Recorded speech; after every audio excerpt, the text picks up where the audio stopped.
Hello guys.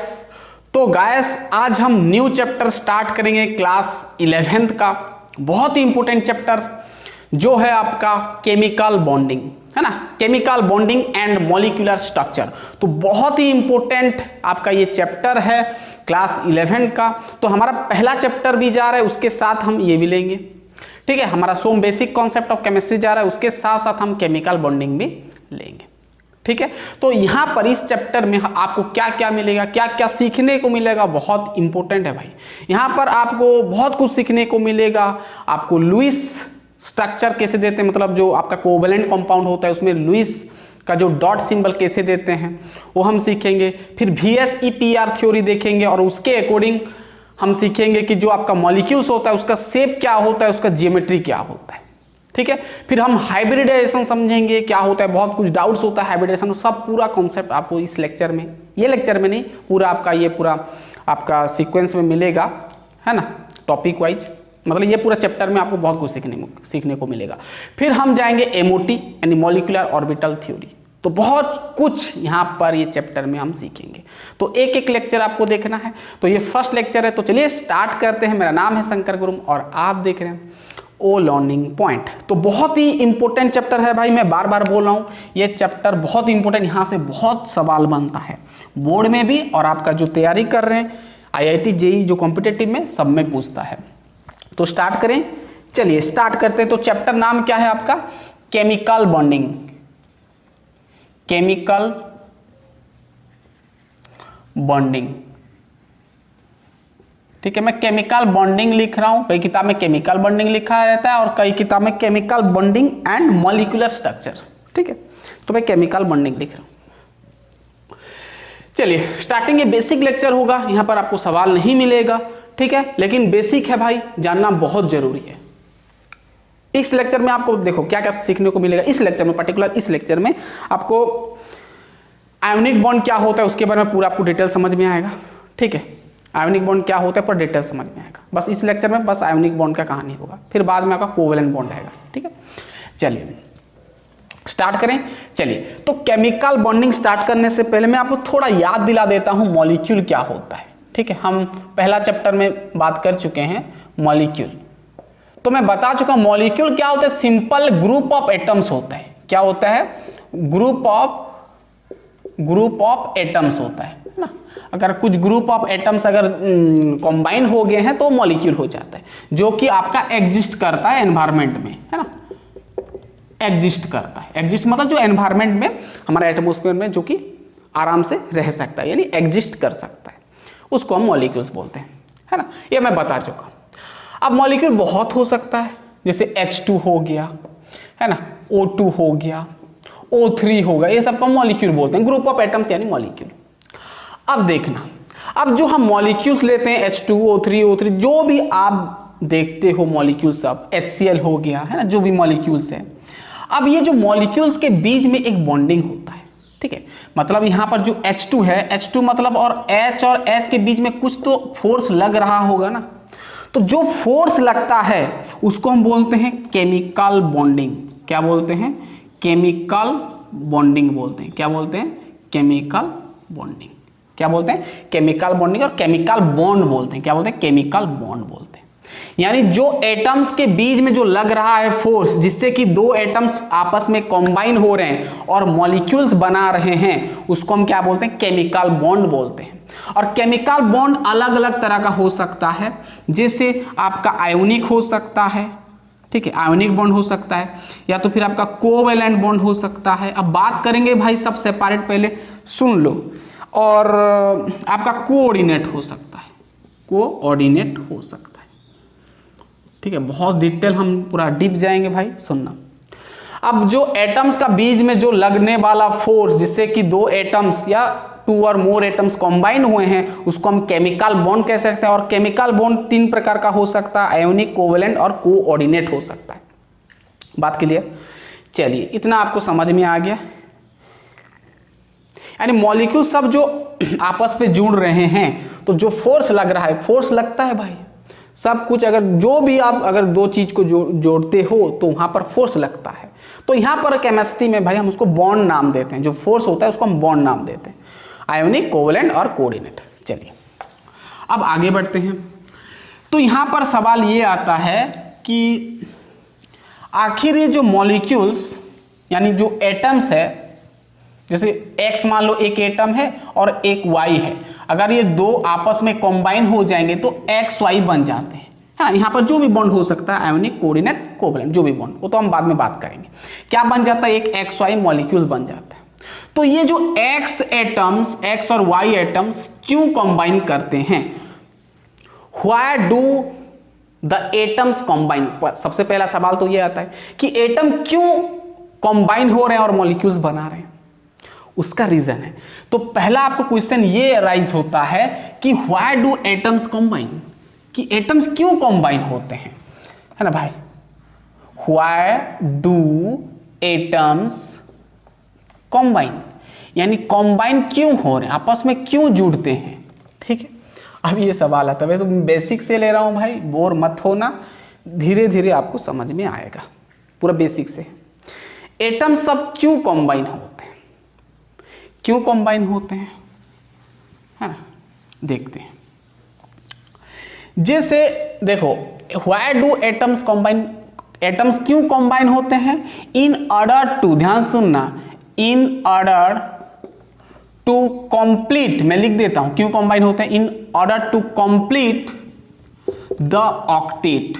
नाम सुने हो ऑक्टेट, ऑक्टेट होने के लिए, ऑक्टेट मतलब उनका आउटर मोस्ट, उनका आउटर मोस्ट सेल में और ऑर्बिट में 8 इलेक्ट्रॉन रखने के लिए, 8 या फिर 2 इलेक्ट्रॉन रखने के लिए ऑक्टेट कहो या तो फिर डुप्लेट कहो। 2 एटम होता है जो कि डुप्लेट रखता है, वहीं पे उसका स्टेबल हो जाता है वो, ठीक है। 8 इलेक्ट्रॉन आउटर मोस्ट बाहर सेल में रखने के लिए, इसी वजह से ये क्या होते हैं, कंबाइन करते हैं एटम्स हम। किस लिए, in order to complete the octet, यानी आपका जो एटम होता है, बीच का न्यूक्लियस होता है, बाहर सेल में, आउटर सेल में 8 इलेक्ट्रॉन रखने के लिए। क्यों 8 इलेक्ट्रॉन रखने के लिए, क्योंकि भाई जब एटम, जब बाहर सेल में, बाहर आउटर मोस्ट सेल में अगर 8 इलेक्ट्रॉन रख देता है तो वो स्टेबल हो जाता है, ये एटम क्या हो जाता है, स्टेबल हो जाता है। क्या हो जाता है, स्टेबल हो जाता है, जो कि केमिकली इनर्ट कहते हो, अब इसको क्या बोलते हो, इनर्ट, है ना, स्टेबल हो जाता है, मतलब उसको और भागना नहीं पड़ता है ना। मतलब एटम जब तक ऑक्टेट या फिर डुप्लेट नहीं होगा तब तक एटम्स इधर उधर भागने लगता है और दूसरा एटम्स के साथ कंबाइन करने को खोजता है, ठीक है। तब जब 8 इलेक्ट्रॉन उसका पूरा हो जाता है, बाहर सेल में अगर 8 इलेक्ट्रॉन आ गया तो स्टेबल हो गया, 8 या फिर 2 इलेक्ट्रॉन। जैसे हाइड्रोजन का बात करें, जैसे हाइड्रोजन जानते हो ना, हाइड्रोजन का एटॉमिक नंबर 1 होता है। तो हाइड्रोजन एटॉमिक नंबर 1 मतलब पहला, ये तो न्यूक्लियस है, न्यूक्लियस के पहला सेल में, के सेल में उसका 1 इलेक्ट्रॉन रहेगा, यानी ये स्टेबल नहीं है, मतलब और 1 इलेक्ट्रॉन वो लाएगा तब यहाँ पर डुप्लीट होगा, है ना, तब ये स्टेबल होगा, ठीक है। ये बात चलता है। जैसे मैं बात करूँ क्लोरीन का, क्लोरीन का एटॉमिक नंबर होता है 17, यानी इसका इलेक्ट्रॉनिक कॉन्फ़िगरेशन लिखोगे तो ये होता है 2 8 7, यानी बाहर सेल में कितना हो रहा है, 60 इलेक्ट्रॉन। ध्यान सुनना, पहला तो आपका ये न्यूक्लियस है, पहला सेल में 2 इलेक्ट्रॉन रहता है, पता है ना 2n² वाला कहानी। के सेल में, एल सेल में कितना होगा भाई, 8, 2 3 4 5 6 7 8, ये सब पढ़ चुके हो, 8। बाहर सेल में कितना रहेगा भाई, 60, 2 4 5 6 7। लेकिन बाहर सेल में ऑक्टेट होने के लिए कितना इलेक्ट्रॉन जरूरी है भाई, कितना हुआ, 60 हुआ, और 1 इलेक्ट्रॉन जरूरी है, और 1 ये इलेक्ट्रॉन लाएगा तब ये ऑक्टेट होगा, तब स्टेबल होगा। अब बस सिर्फ क्लोरीन लिख दूंगा तो ये स्टेबल नहीं है, ऑन स्टेबल है, ये ऑन स्टेबल है भाई, ऑन स्टेबल है। अगर किसी दूसरा एटम्स या दूसरा मॉलिक्यूल्स का अगर 1 इलेक्ट्रॉन वो ले आता है तो ये ऑक्टेट हो जाता है, नहीं स्टेबल हो जाता है। तो ये होता है कहानी, है ना। एटम्स क्यों कंबाइन करते हैं, क्लोरीन क्यों कंबाइन करेगा, क्योंकि उसका बाहर सेल में 7 है, बाहर सेल में 60 इलेक्ट्रॉन है, उसको ऑक्टेट करना होगा जैसे भी करके, नहीं तो वो स्टेबल नहीं होता है, ठीक है। कहानी समझ में आ गया,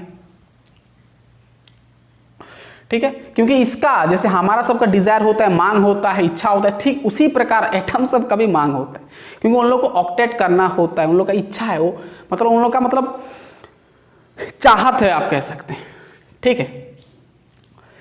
जब पूरा उसका पूरा हो जाएगा तो वो स्टेबल हो जाएगा, ठीक है, वही कहानी है यहाँ पर भी सब।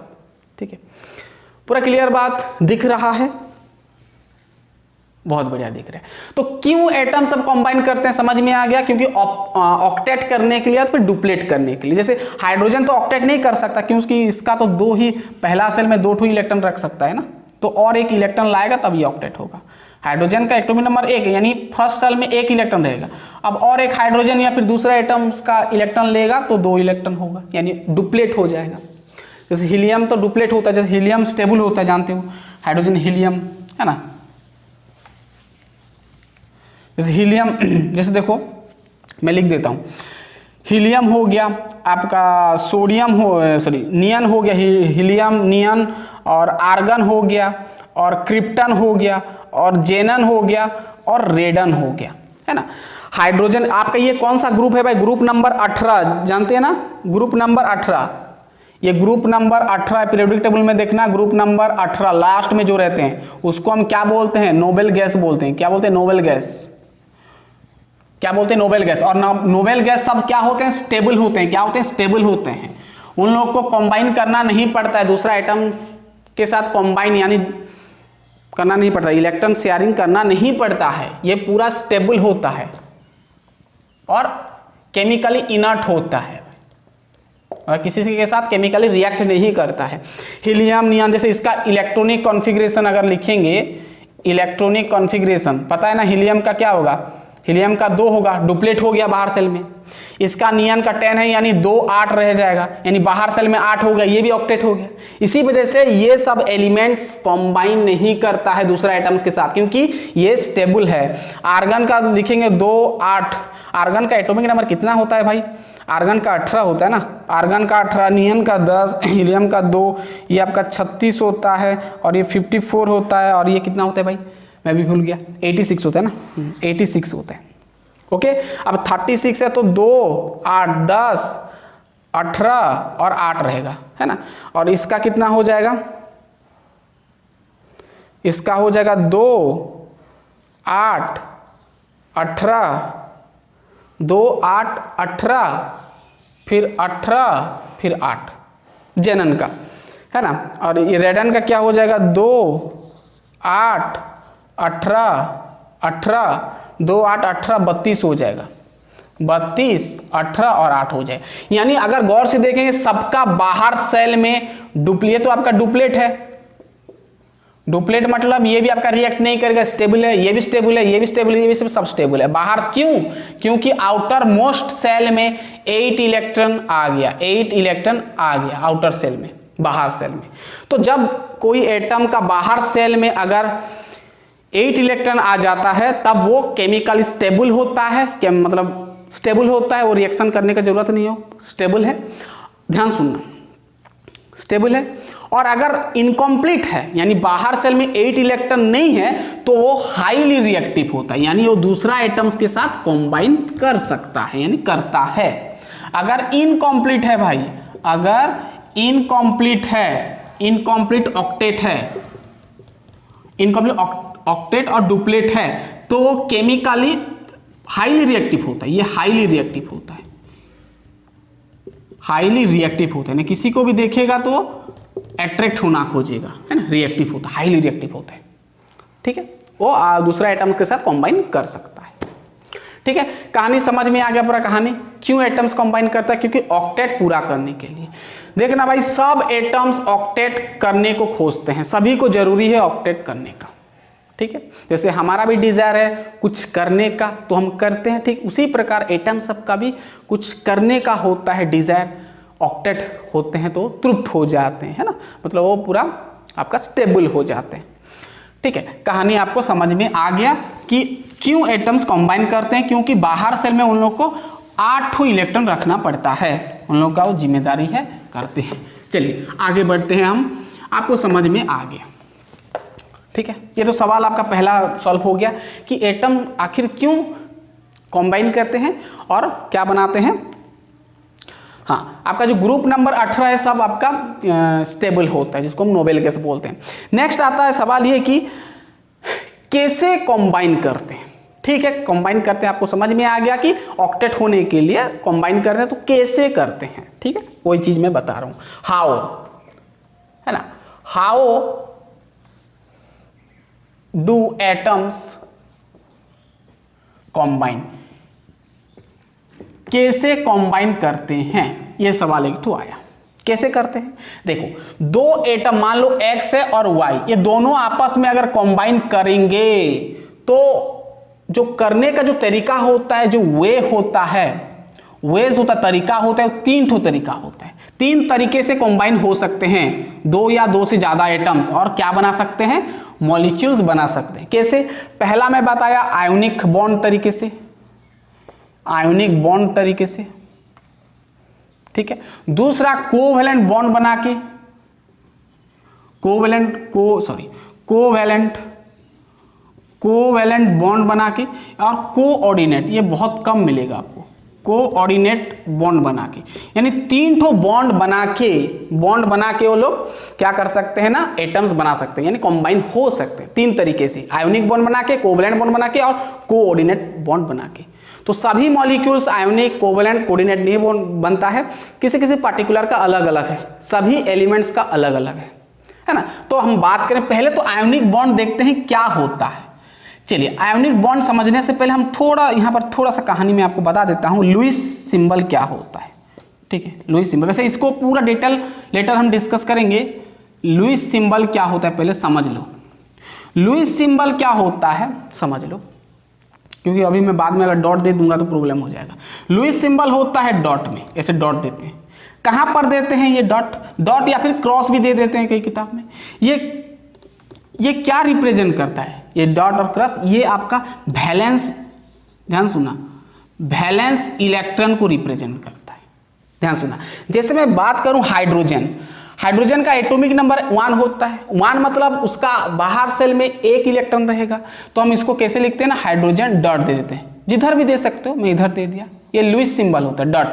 क्या देते हैं हम इसको, डॉट बोलते हैं, डॉट या फिर क्रॉस कह सकते हो, ठीक है, डॉट देते हैं, ये लुईस सिंबल होता है, मतलब वैलेंस सेल लिखने का तरीका। जैसे मैं बात करूं क्लोरीन का एटॉमिक नंबर होता है 17 होता है, तो इसका एटॉमिक नंबर क्या, उसका कॉन्फ़िगरेशन क्या होगा, 2 8 10, और बाहर में 7 हो रहेगा, यानी बाहर वैलेंस सेल ये होता है, वैलेंस सेल का इलेक्ट्रॉन ये होता है 7 इलेक्ट्रॉन।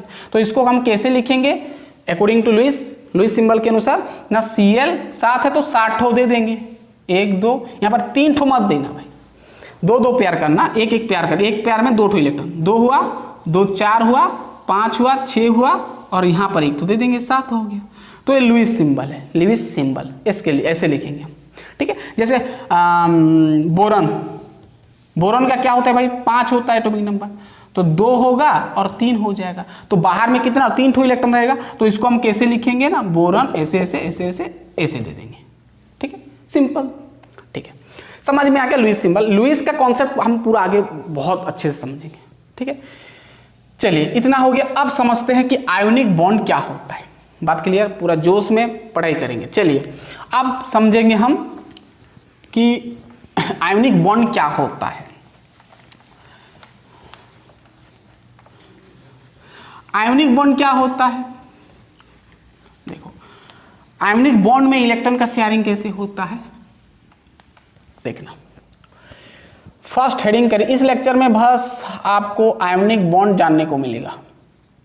आयोनिक बॉन्ड क्या होता है ना, bond form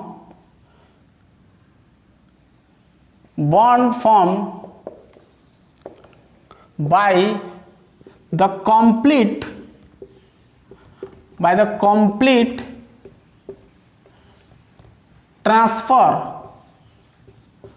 complete transfer of electrons, पहले लिख लो, bond formed by the complete transfer of electrons from one atom to another, to complete, किस लिए, to complete octet, to complete octet और डुप्लेट, टू कंप्लीट ऑक्टेट और duplet, बाहर shell में, हाँ वो नहीं लिख रहा हूं मैं, from one atom to another to complete octet and acquire the stable and acquire the nearest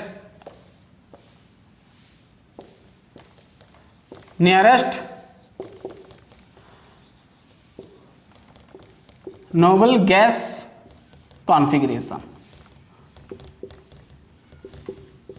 पहले लिख दो, ठीक है, अब समझ में आएगा क्या होता है। आयोनिक बॉन्ड कैसे बनता है? जब दो एटम के बीच में कंप्लीट यानी पूरा का पूरा इलेक्ट्रॉन ट्रांसफर हो जाता है, कोई एक एटम से कंप्लीट दो एटम है, दो एटम का एक एटम कंप्लीट अगर उसका इलेक्ट्रॉन दूसरा एटम को ट्रांसफर कर देता है, कंप्लीट में सब इलेक्ट्रॉन दे देता है, तो वहां पर जो बॉन्ड बनता है, यानी ऑपोजिट चार्ज आ जाता है, तो वहां पर जो बॉन्ड बनता है उसको हम आयोनिक बॉन्ड बोलते हैं।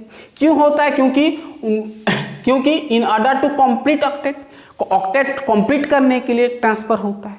मैं बोला सभी मॉलिक्यूल सभी एटम्स ऑक्टेट होना चाहते हैं, ठीक है। चलिए जैसे मैं आपको एग्जांपल देता हूं, ठीक है। और नियरेस्ट नोबेल गैस कॉन्फ़िगरेशन बनाते हैं, यानी बाहर सेल में 8 इलेक्ट्रॉन रखते हैं ना, स्टेबल करते हैं, या फिर 2 इलेक्ट्रॉन बाहर सेल में। 2 इलेक्ट्रॉन बस किस लिए वैलिड है भाई? सिर्फ हाइड्रोजन और हीलियम के लिए वैलिड है, बाकी के लिए नहीं है। बाहर 2 इलेक्ट्रॉन नहीं है, हाइड्रोजन और हीलियम के लिए बस 2 इलेक्ट्रॉन, क्योंकि फर्स्ट सेल का एबिलिटी है 2 इलेक्ट्रॉन रखने का, 2 से ज़्यादा नहीं रख पाता है। फर्स्ट के सेल को छोड़ के ये सिर्फ के सेल के लिए है ना, और 8 इलेक्ट्रॉन एल एम एन सभी के लिए। जैसे मैं एक एग्जांपल देता हूं, सोडियम का एटॉमिक नंबर होता है 11। क्या होता है? 11, यानी इसका इलेक्ट्रॉनिक कॉन्फ़िगरेशन लिखेंगे तो 2 8 10 और 1 रहेगा। तो 1 बाहर सेल में कितना टू इलेक्ट्रॉन? 1 इलेक्ट्रॉन रहा, तो 1 इलेक्ट्रॉन में डॉट दे दिया लुईस सिंबल के अकॉर्डिंग, और इसके साथ मैं क्लोरीन को ऐड कर रहा हूं। अब क्लोरीन एक एटम ले आया मैं, ठीक है, छोड़ दिया ऐसे एनवायरमेंट में, छोड़ दिया। एक तरफ है क्या आपका सोडियम, एक तरफ क्लोरीन है। क्लोरीन का एटॉमिक नंबर होता है 17, यानी 2 8 7 हो गया। बाहर कितना ठो है भाई? 60 ठो बाहर सेल में 60 ठो इलेक्ट्रॉन है। देखो भाई ये भी इनकम्प्लीट है, ऑक्टेट नहीं हुआ है, ये भी नहीं हुआ है, यानी दोनों ऑक्टेट होना चाहते हैं। तो दोनों ऑक्टेट होना चाहेंगे तो क्या होगा भाई? ये सोडियम इसको दे देगा, तो ये बाहर सेल में ये ऑक्टेट हो जाएगा, और ये 1 इलेक्ट्रॉन ले जाएगा, तो ये 7 जो है 8 हो जाएगा। 1 इलेक्ट्रॉन गेन कर देगा तो 7 हो जाएगा, 8 हो जाएगा। अगर ये इलेक्ट्रॉन को इसको ये दे देता है तो भाई ये 1 इलेक्ट्रॉन तो ये चला गया, तो 2 8 हो जाएगा इसका कॉन्फ़िगरेशन, है ना। तो पूरा मिल जाएगा आपको NaCl, ठीक है। तो Na 1 इलेक्ट्रॉन दे दिया यानी प्लस हो गया, Cl 1 इलेक्ट्रॉन ले गया तो माइनस हो गया, ठीक है। तो प्लस माइनस के बीच में एक फोर्स लगता है, कोलम्बिक फोर्स आप जानते हो, है ना, फोर्स ऑफ अट्रैक्शन। तो वो फोर्स ऑफ अट्रैक्शन को हम क्या बोलते हैं? आयोनिक बॉन्ड बोलते हैं। आयोनिक बॉन्ड नहीं दिखता है भाई, आयोनिक बॉन्ड यहाँ पर ऐसे बॉन्ड देने का तरीका नहीं होता है, ठीक है। जैसे हम कोवलेंट बॉन्ड में ऐसे सिंगल दे देते हैं बॉन्ड, या फिर डबल दे देते हैं, ऐसे नहीं होता है। यहाँ पर पूरा हम जुटा के लिखते हैं NaCl, मतलब पॉजिटिव और नेगेटिव के बीच में एक स्मॉल फोर्स ऑफ अट्रैक्शन है, जिसको हम एक बॉन्ड मान लेते हैं, ठीक है। तो NaCl बन गया। तो यहां पर अगर देखेंगे 2 8 1 था, 1 इलेक्ट्रॉन गया तो इसका कॉन्फ़िगरेशन चेंज हो गया, 2 8 हो गया, इसका 2 8 8 हो गया, 2 8 8 हो गया। यानी अगर ये दोनों को अगर सेपरेटली देखेंगे तो ये भी ऑक्टेट हो गया, ये भी ऑक्टेट हो गया, यानी दोनों ऑक्टेट होना चाहते थे तो आपस में से मतलब ट्रांसफर कर लिया, सोडियम इसको इलेक्ट्रॉन दे दिया, ये ऑक्टेट हो गया भाई, ये भी खुश, दोनों आपस में खुश, एक बॉन्ड बना लिया, एक दोनों का एक फैमिली बन गया। कहानी समझ में आ गया? तो ये होता है कहानी। पूरा क्लियर, पूरा क्लियर, पूरा क्लियर, पूरा क्लियर, समझ में आया ना। मतलब ये Na प्लस हो गया और Cl माइनस हो गया, तो प्लस माइनस के बीच में एक फोर्स लगता है, आप जानते हो फोर्स लगता है, क्या लगता है? फोर्स लगता है ना, स्मॉल इंटरेक्शन हो जाता है, तो उसको हम क्या बोलते हैं? आयोनिक बॉन्ड बोल देते हैं। तो प्लस माइनस के बीच में एक स्मॉल फोर्स ऑफ अट्रैक्शन हो जाता है, force of attraction. Force of attraction वजह से क्या हो जाता है? दोनों आपस में जुड़ जाते हैं, बोल सकते हैं, है ना। पूरा क्लियर बात। जैसे और एक तो मैं आपको एग्जांपल दे सकता हूं, ठीक है, इतना लिख लें।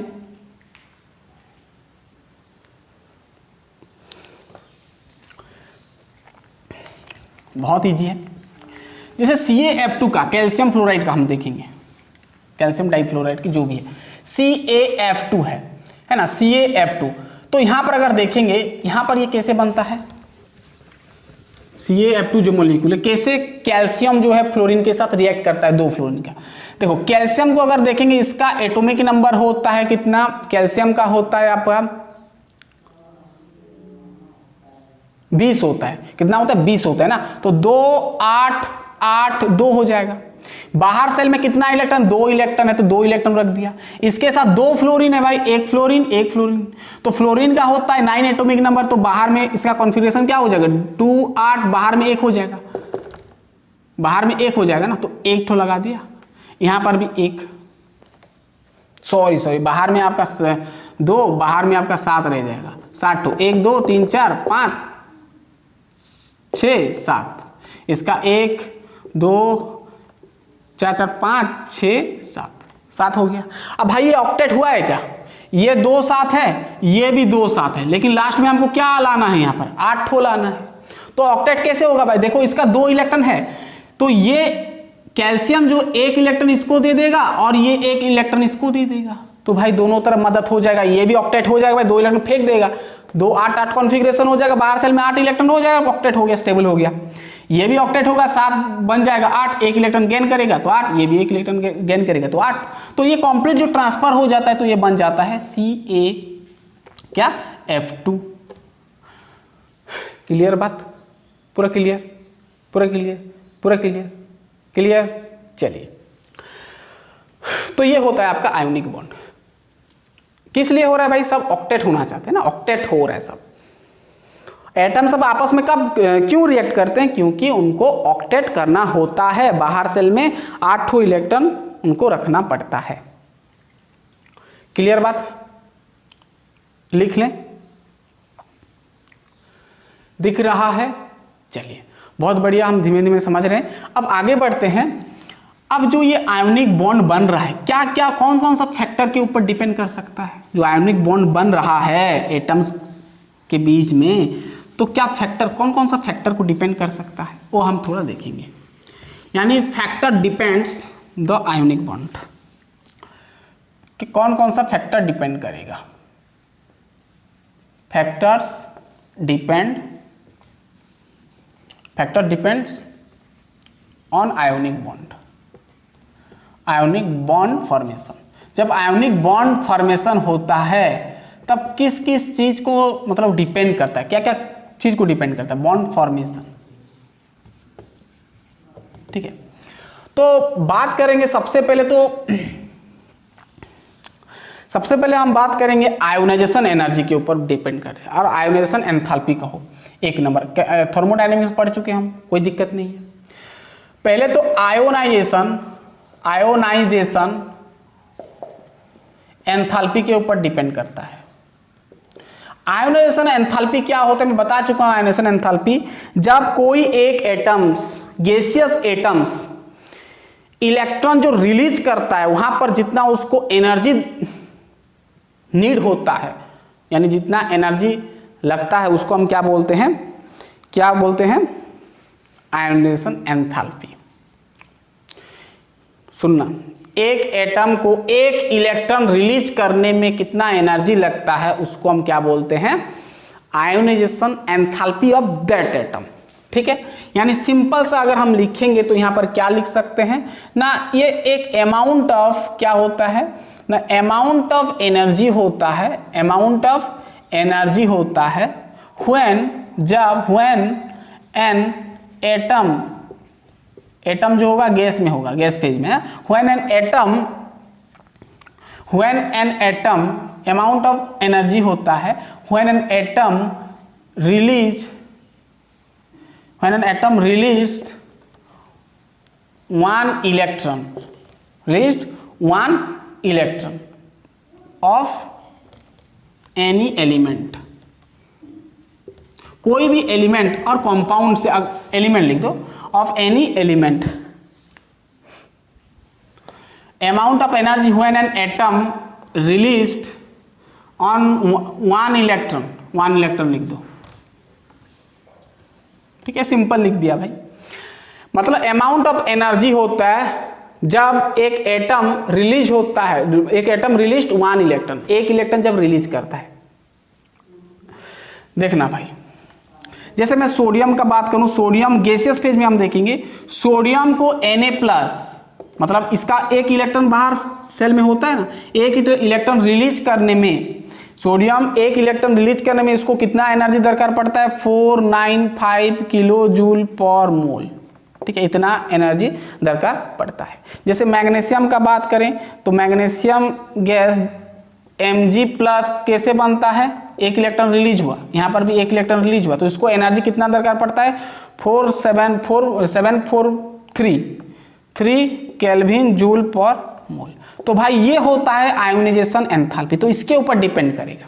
अब भाई देखो, सोडियम से एक इलेक्ट्रॉन लॉस हो रहा है यानी रिलीज हो रहा है, तो उसको एनर्जी इतना दरकार पड़ रहा है। मैग्नीशियम एक एनर्जी रिलीज कर रहा है तो इतना एनर्जी दरकार पड़ रहा है। अब ध्यान सुनना, जितना कम एनर्जी लगेगा उसका बॉन्ड फॉर्मेशन उतना होगा। अरे भाई ज्यादा अगर हमको एनर्जी देना पड़े तो ज्यादा वर्क, ज्यादा समय लगेगा, इलेक्ट्रॉन बहुत धीरे धीरे रिलीज होगा, है ना। अगर हम कम, मतलब थोड़ा सा ही अगर हम एनर्जी दे देते हैं तो काम बन जाएगा, तो यानी बॉन्ड फॉर्मेशन तुरंत हो जाएगा। यानी हमको यहाँ पर समझ में आ रहा है कि आयोनाइजेशन एनर्जी जितना ज्यादा होगा ग्रेटर होगा भाई, ग्रेटर होगा आपका ionic bond formation, ionic bond formation उतना ज्यादा होगा, इंक्रीज करेगा। मतलब कम एनर्जी में तुरंत आयोनिक बॉन्ड फॉर्मेशन हो जाएगा, ज्यादा मेहनत करना नहीं पड़ेगा। अब भाई कौन सा आपका जो पीरियोडिक टेबल है, कौन सा एटम्स का जो आयोनाइजेशन एंथैल्पी ज्यादा होता है, मतलब कम होता है और तुरंत आयोनिक बॉन्ड फॉर्मेशन कर देता है, यानी आयन में बदल जाता है, पॉजिटिव आयन में, पीरियोडिक टेबल का। तो ग्रुप नंबर याद रखो, ग्रुप नंबर आपका 1 और ग्रुप नंबर 2। पीरियोडिक टेबल खोल दो। ग्रुप नंबर 1 जिसको हम बोलते हैं एल्केली मेटल होता है ना, एल्केली मेटल, और ग्रुप नंबर 2 ये अर्थ मेटल होता है। एग्जाम्पल सब आप लिख सकते हैं, अर्थ मेटल्स। ये सब मेटल सब है ना, ये तुरंत आपका कम एनर्जी में आपका प्लस आयन दे देता है, तो इसका जो होता है आयोनिक बॉन्ड फॉर्मेशन ज़्यादा होता है। ठीक है, पूरा क्लियर। हाइड्रोजन, लिथियम हो गया, पोटासियम हो गया, बेरिलियम हो गया, मैग्नीशियम हो गया, कैल्शियम हो गया, रेडन हो गया, ये सब का पूरा क्लियर बात। तो सबसे पहले डिपेंड करता है आयोनिक बॉन्ड किससे ना, आयोनाइजेशन एंथैल्पी के ऊपर। क्यों? क्योंकि आयोनाइजेशन एंथैल्पी जितना ज्यादा होगा ग्रेटर द बॉन्ड फॉर्मेशन उतना ज्यादा होगा। चलिए बात आगे बढ़ते हैं। ये हो गया। अब ये तो कंप्लीट हो गया। अब नेक्स्ट फैक्टर क्या है, आयोनाइजेशन एंथैल्पी समझ में। अब आता है इलेक्ट्रॉन एफिनिटी और इलेक्ट्रॉन गेन एंथैल्पी कहो या फिर इलेक्ट्रॉन एफिनिटी कहो।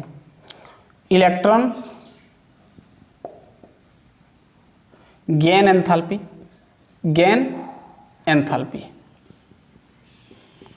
है ना, इलेक्ट्रॉन एफिनिटी भी कहते हैं इसको, इलेक्ट्रॉन एफिनिटी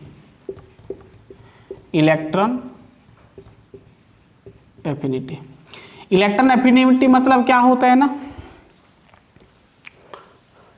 मतलब सिंपल है, कोई गैसियस एटम्स अगर इलेक्ट्रॉन गेन कर रहा है तो वहां पर जो एनर्जी उसको नीड है, यानी जो एनर्जी लगता है उसको हम क्या बोलते हैं, इलेक्ट्रॉन एफिनिटी बोलते हैं। यानी क्या होता है भाई, सिंपल से अगर हम लिखेंगे तो एंथैल्पी चेंज, ध्यान सुना, एक एंथैल्पी चेंज होता है, एंथैल्पी चेंज और अमाउंट ऑफ एनर्जी लिखो। Enthalpy change when one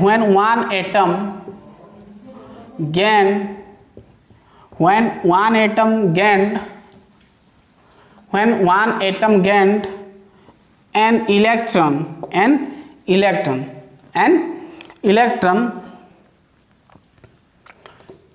in gaseous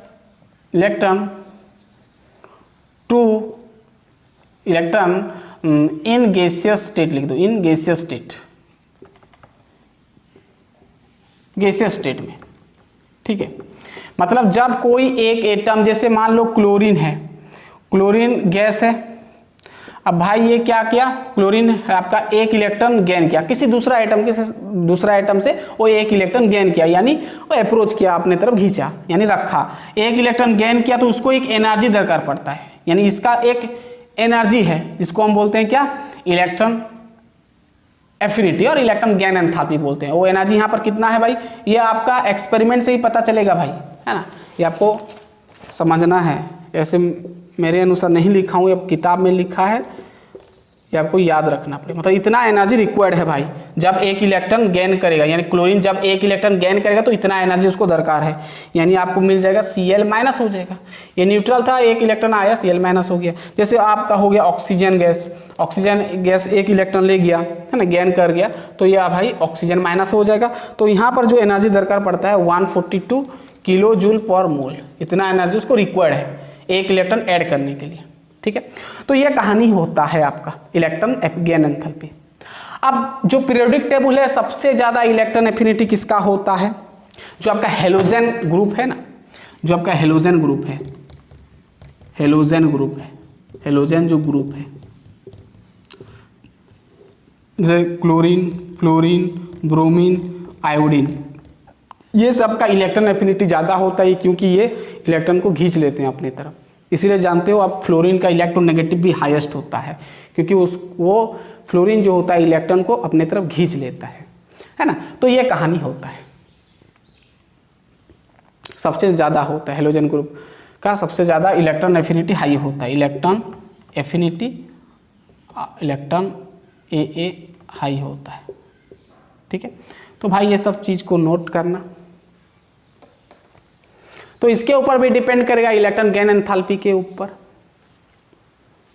चलिए कि एक अगर आयोनिक बॉन्ड बन रहा है तो इलेक्ट्रॉन गेन एंथैल्पी भी जरूरी है, क्योंकि क्लोरीन मान लो, दूसरा मान लो सोडियम का एक इलेक्ट्रॉन ले रहा है, तो उसको इतना इलेक्ट्रॉन मतलब इतना एनर्जी उसको रिक्वायर्ड है, ठीक है। चलिए अब ये कहानी हो गया, समझ में आ गया 2 नंबर। तीसरा जो फैक्टर है वो है आपका लैटिस एंथैल्पी और लैटिस एनर्जी कहो, लैटिस एंथैल्पी, ये थोड़ा इंपॉर्टेंट है देखना। तीसरा फैक्टर डिपेंड करता है लैटिस एंथैल्पी के ऊपर। ये केमिकल थर्मोडायनेमिक्स में पढ़ चुके हो, दिख रहा है, दिख रहा है, बहुत बढ़िया। चलिए तो लैटिस एंथैल्पी क्या होता है, सिंपल मैं लिख देता हूं कि ये एक अमाउंट ऑफ लिख दो, अमाउंट ऑफ एनर्जी होता है, एक अमाउंट ऑफ एनर्जी होता है, एक amount of energy released when positive and negative ions are combined, ions are combined to form, ध्यान सुनना, to form one mole of molecule। Clear बात? क्या बोलता है लैटिस एंथैल्पी क्या होता है, एक अमाउंट ऑफ एनर्जी होता है, जब पॉजिटिव आयन और नेगेटिव आयन आपस में कंबाइन करते हैं तो एक एनर्जी रिलीज होता है, दैट एनर्जी नोन एज क्या होता है ना, लैटिस एंथैल्पी और लैटिस एनर्जी कहो, लैटिस एंथैल्पी और लैटिस एनर्जी कहो। ध्यान सुनना, जब मान लो एक पॉजिटिव आयन है और एक नेगेटिव आयन है, मान लो ये सोडियम का है और ये कैल्शियम का है, सॉरी क्लोरीन का है, तो NaCl क्या करेंगे, पॉजिटिव और नेगेटिव है तो स्मॉल फोर्स ऑफ अट्रैक्शन हो जाएगा, तो आपस में क्या हो जाएगा, बॉन्डिंग बन जाएगा, जिसको हम आयोनिक बॉन्ड बोलते हैं, अभी मैं डिस्कस किया। तो वही बोला, जब पॉजिटिव और नेगेटिव आपस में जुड़ते हैं तो एक एनर्जी रिलीज होता है, कोई भी एटम्स आपस में अगर जुड़ रहे हैं, बॉन्डिंग बना रहे हैं तो एक एनर्जी रिलीज होता है। जैसे आप जानते हो ना, जब कोई एटम्स को अगर हम हीट दे देते हैं, हम फोटोकेमिस्ट्री में बात करेंगे, फिर मैं बता देता हूँ, कोई एटम्स को अगर हम हीट दे देते हैं यानी गर्म कर देते हैं तो उसका जो इलेक्ट्रॉन होता है दौड़ने लगता है, ठीक है। तो वही ये भी वही प्रकार है, मतलब यहाँ पर भी एनर्जी रिलीज होता है, जुड़ते हैं एनर्जी रिलीज होता है, कोई एटम गर्म करोगे इलेक्ट्रॉन दौड़ने लगता है, इलेक्ट्रॉन रिलीज होता है, ऐसे बोल सकते हैं। छोड़ो वो बात को, अब एक पॉजिटिव है एक नेगेटिव, तो स्मॉल फोर्स ऑफ अट्रैक्शन होगा, एक फोर्स बन जाएगा। ऑपोजिट चार्ज है मतलब यहाँ पर फोर्स जो होगा डायरेक्टली प्रोपोर्शनल होगा। देखो अगर इसका मैं डिस्टेंस डी ले गया, मान लो इसका Q1 चार्ज है, इसका Q2 चार्ज है, फिजिक्स पढ़े हो, तो Q1 इंटू Q2 बाई क्या हो जाता है, डी स्क्वायर हो जाता है। डी क्या होता है भाई, distance between two opposite charge bodies, है ना। क्लियर बात, ये पढ़ चुके कूलम्स लॉ के अकॉर्डिंग, है ना। कूलम्स लॉ कहता है, कूलम्स लॉ क्या कहता है, अगर दो ऑपोजिट चार्ज पार्टिकल्स है तो उनके बीच उनका जो चार्ज Q1 Q2 है और उनका बीच का अगर डिस्टेंस d है तो फोर्स जो होगा वो डायरेक्टली प्रोपोर्शनल होगा, और फोर्स प्रोपोर्शनल होगा Q1 इंटू Q2 यानी दो चार्ज का multiplication divided by D square, ये बोलता है। अब इसको थोड़ा हम और डिटेल समझेंगे। देखो यानी अगर देखोगे तो फोर्स जो है हम लिख सकते हैं, फोर्स डायरेक्टली प्रोपोर्शनल होगा Q1 एंड Q2 के साथ, है ना, और फोर्स जो होगा इन्वर्सली प्रोपोर्शनल होगा किसके साथ, डी स्क्वायर के साथ। यानी यहां पर फोर्स बढ़ेगा तो Q1 इंटू Q2 यानी दोनों का चार्ज भी बढ़ेगा। अगर फोर्स बढ़ रहा है Q1 Q2 चार्ज भी बढ़ रहा है, यानी जो आपका bond formation, ionic bond formation भी स्ट्रॉन्ग होगा। यानी आयोनिक बॉन्ड, ध्यान सुना, यानी आपका आयोनिक बॉन्ड क्या होगा, स्ट्रॉन्ग होगा। क्या होगा, स्ट्रॉन्ग होगा। ध्यान सुनना, दो चार्ज अगर का मल्टीप्लीकेशन, फोर्स बढ़ रहा है यानी Q1 Q2 भी बढ़ रहा है, या तो फिर उल्टा भी कह सकते हैं Q1 Q2 बढ़ रहा है, फोर्स बढ़ रहा है यानी आयोनिक बॉन्ड भी बढ़ेगा, यानी आयोनिक बॉन्ड का फॉर्मेशन भी स्ट्रॉन्ग होगा।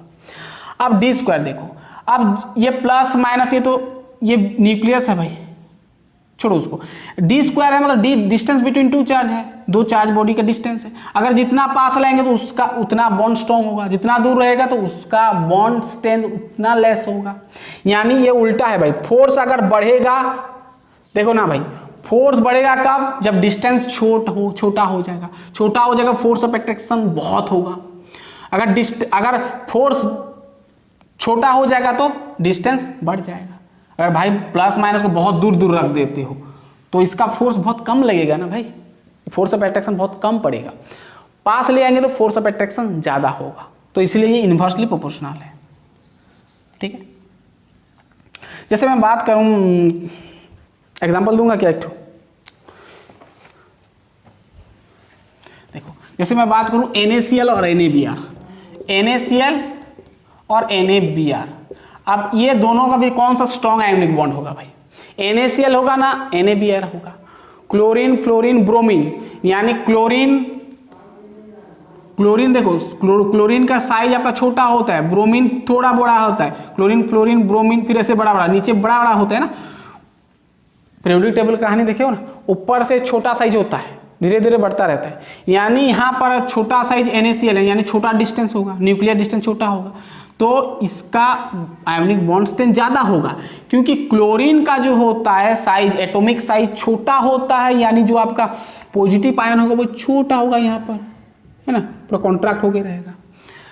और ब्रोमीन का थोड़ा बड़ा होता है। तो NaCl का अगर देखें तो पॉजिटिव और नेगेटिव थोड़ा पास में रहेंगे, क्योंकि छोटा साइज है ना भाई, छोटा है मतलब उसका न्यूक्लियर डिस्टेंस बहुत कम होगा, दोनों का न्यूक्लियर डिस्टेंस बहुत कम होगा।